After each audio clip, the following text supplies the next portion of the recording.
Accountants के लिए ये 5 स्किल बहुत ज़्यादा ज़रूरी हैं। अगर आपको ये काम आ जाएँ तो आप अपनी वर्किंग ज़्यादा बेहतर तरीके से कर पाएँगे और करियर में ग्रोथ भी आपको ज़्यादा बेहतर होगी।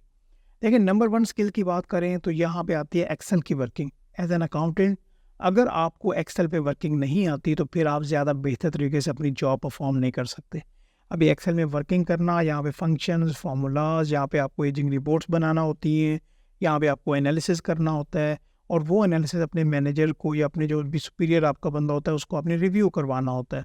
ये आपके डेली बेसिस के यहाँ पे टास्क होते हैं जो कि आपको आना चाहिए। एक्सेल में रहते हुए बेसिक लेवल के फंक्शंस भी होते हैं, एडवांस लेवल के भी होते हैं और एडवांस लेवल में पावर क्वेरी भी यूज़ होती है। आजकल इसका भी बहुत ज़्यादा रुझान है, तो आपको एक्सेल में ये सारे काम आने चाहिए। अगर आपको ये नहीं आते तो आपको सीखना पड़ेगा, अदरवाइज़ आपको प्रॉब्लम्स होंगी। Number 2 financial statements. आपको एक्सेल में रहते हुए फाइनेंशियल स्टेटमेंट्स बनाना आनी चाहिए।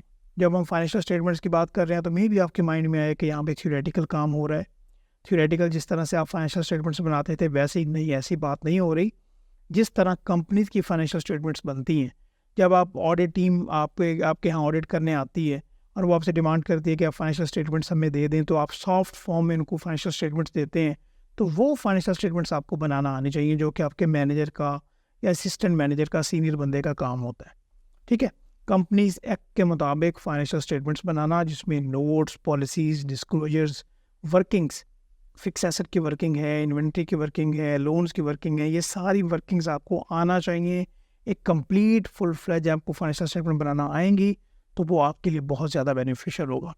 तीसरे नंबर पे फाइनेंशियल मॉडल बनाना, इसमें फोरकास्टिंग एंड बजटिंग भी आ जाती है। ऐसी कोई भी कंपनी नहीं है जहाँ पे बजटिंग एंड फोरकास्टिंग मुश्तमिल ना हो, वहाँ पे इनके ऊपर काम होगा ही होगा। तो आपको कंपनी का फाइनेंशियल मॉडल बनाना आना चाहिए ताकि आप कंपनी की वैल्यूएशन भी कर सकें और सेल्स की बात करें, एक्सपेंसेस की बात करें, कोई भी आपका प्रोग्राम चल रहा है तो उसको आप बजट कर सकें, एक्चुअल के साथ कंपेयर कर सकें। तो ये सारे काम आपको फाइनेंशियल मॉडलिंग में कवर होंगे, तो ये आपको फाइनेंशियल मॉडल भी बनाना आना चाहिए। फोर्थ नंबर पे अगर आप का रोल है जी ऑडिट टीम को फैसिलिटेट करना, तो आपको ये पता होना चाहिए कि इन फाइनेंशियल स्टेटमेंट्स का ऑडिट कैसे होता है। मैं ये नहीं कह रहा कि आप 100% सीख जाएं कि आप ऑडिट डिपार्टमेंट में चले जाएं, नहीं, बट आप एटलीस्ट ऑडिट वालों को, ऑडिट टीम को जब आपकी कंपनी में आए तो उनको फैसिलिटेट कर सकें। तो उसके लिए प्रॉफिट एंड लॉस में या बैलेंस शीट में जो भी एलिमेंट्स होते हैं उन एलिमेंट्स का ऑडिट कैसे करना है, उनके वर्किंग पेपर्स कैसे बनने हैं, उनके सपोर्टिंग डॉक्यूमेंट्स आपको किस तरह से मेंटेन करना है। अगर आपको ऑडिट वाले कुछ भी रिक्वायर करते हैं तो वो आप सबको, वो उन सब डॉक्यूमेंट्स को, सब वर्किंग्स को, सपोर्टिंग डॉक्यूमेंट्स को वो आप प्रोवाइड कर सकें।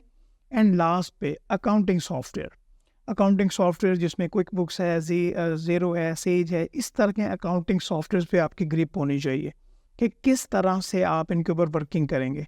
अगर आपको पेमेंट का सेक्शन मिलता है, आपको रिसीवेबल का सेक्शन मिलता है, रिपोर्टिंग का सेक्शन मिलता है, तो आपको पता होना चाहिए कि आप यहाँ पे इनवॉइसेस कैसे जनरेट करेंगे, आप किस तरह से पेमेंट्स को देखेंगे, एजिंग रिपोर्ट्स को किस तरह से निकालेंगे।